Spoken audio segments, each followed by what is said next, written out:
महाविकास आघाडीच्या बैठकीला आज फोर सीझन हॉटेल येथे वंचित बहुजन आघाडीच्या वतीने राष्ट्रीय अध्यक्ष बाळासाहेब आंबेडकर, त्यांच्यासोबत मी आणि आमचे आणखी 2 सहकारी असे उपस्थित होतो।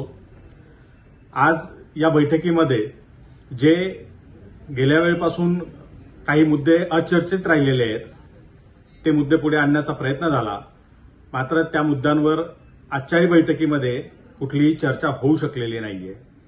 जरांगे यांच्या आंदोलनाबद्दल महाविकास आघाडीची नेमकी भूमिका काय आहे याबाबतीत कुठलीही चर्चा या ठिकाणी झाली नाही। मागच्या वेळेला आम्ही दिलेल्या अजेंडापैकी एक महत्वाचा अजेंडा होता की आपण 15 ओबीसी उमेदवार 48 पैकी दिले पाहिजेत। ओबीसी समाजाचं जे सामाजिक आणि राजकीय जागृतीकरण झालेलं आहे ते टिकवून ठेवण्यासाठी आणि वाढवण्यासाठी देशाच्या हितासाठी 15 उमेदवार हे ओबीसी असावेत अशी भूमिका वंचित बहुजन आघाडीने मांडली होती। त्यावर सुद्धा कुठली चर्चा झाली नाही।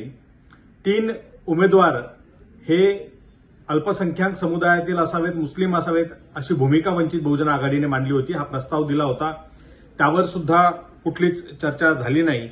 आणि ज्या भाजपला हरवण्यासाठी ही महाविकास आघाडी एकत्र येऊन लढत आहे, बीजेपीच्या हुकुमशाही विरोधात लढत आहे, त्यामुळे या महाविकास आघाडीचा भाग असलेला कुठलाही पक्ष हा भाजपसोबत निवडणुकीच्या आधी किंवा निवडणुकीच्या नंतर कुठल्याही प्रकारे समझोता करणार नाही, युती आघाडी करणार नाही, असं लेखी आश्वासन आपण सगळ्यांनी दिलं पाहिजे।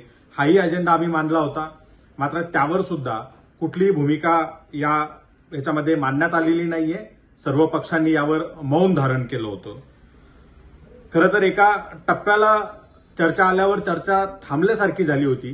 त्या ठिकाणी जेवणाचा ब्रेक झाला आणि जेवत असताना बाळासाहेबांनी त्या ठिकाणी काही मुद्द्यांना हात घातलेला आहे। एक वाक्य बाळासाहेबांचं खूप महत्वाचं होतं, जे मला खरं तर खूप मनाला लागलं। बाळासाहेब म्हणाले की मी आघाडीसोबत आहे, पण मला असं वाटतं की आघाडीच माझ्यासोबत नाहीये। ही अतिशय म्हणजे मनाला लागणारी गोष्ट होती।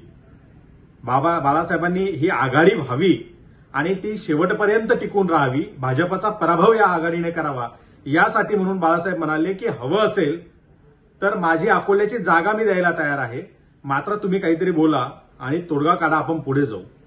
पहिल्या बैठकीपासून महाविकास आघाडीच्या पक्षांना वंचित बहुजन आघाडीचे प्रतिनिधी विचारत आहेत की तुम्ही आम्हाला काय देणार आहात, कुठल्या जागा देणार आहात, किती जागा देणार आहात ते आम्हाला सांगा, म्हणजे आम्हाला त्यावर चर्चा करता येईल। मात्र अद्याप आजच्या बैठकीपर्यंत सुद्धा कुठलीही जागा किंवा आकड्याच्या संदर्भात चर्चा करण्यात आली नाही, आम्हाला ते सांगण्यात आलेलं नाहीये। त्यामुळे हे सगळे राहिलेले अजेंडे आणि जागेच्या संदर्भात पुन्हा वेळ मागून घेतलेला आहे आणि पुढच्या आठवड्यामध्ये आपण पुन्हा बसून चर्चा करू असं त्यांच्या वतीने सांगण्यात आलेलं आहे।